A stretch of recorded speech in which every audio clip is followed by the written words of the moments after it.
ഊക്ക് news ബ്യൂറോയിലേക്ക് സ്വാഗതം. മൈസൂർ മൃഗശാലയിൽ നിന്നും 1998 ബീഹാർ വനംവകുപ്പിൽ നിന്നും സ്വീകരിച്ച മരംകുത്തി ഇനത്തിൽപ്പെടുന്ന വവ്വാൽ മോറൻ എന്ന് മൃഗശാല അധികൃതർ പേരിട്ട് വിളിച്ചിരുന്ന ഒരു റയർ സ്പീഷ്യസ് മൃഗശാല ശുദ്ധീകരണത്തിനിടയിൽ മിസ്സായ കാര്യം നമ്മളേവരും അറിഞ്ഞതാണ്.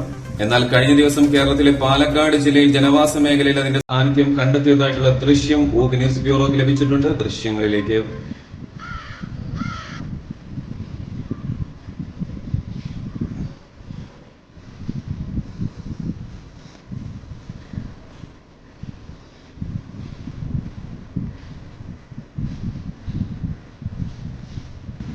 മണിക്കൂറിൽ 40ഓളം മരങ്ങൾ നശിപ്പിക്കാൻ ശേഷിയുള്ള ഇവകളെ അണ്ണാക്കിൽ പന്നിപ്പടക്കം പൊട്ടിച്ചല്ലാതെ കീഴ്പ്പെടുത്താൻ സാധിക്കില്ല എന്നാണ് വിദഗ്ധ മയക്കുപിടി വീരൻ ആറാട്ടണ്ണന്റെ നിർദ്ദേശം.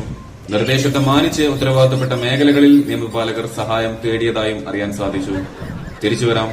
കൊല്ലത്ത് അണ്ടിപ്പരിപ്പിന്റെ ഷേപ്പ് മാറിയതിനെ ചൊല്ലി ക്രൂരമർദ്ദനം. ക്യാഷ് വാങ്ങിയവൻ ഗുരുതരാവസ്ഥയിൽ ഹോസ്പിറ്റലിൽ തുടരുന്നു. തൂക്കിക്കൊടുത്തവൻ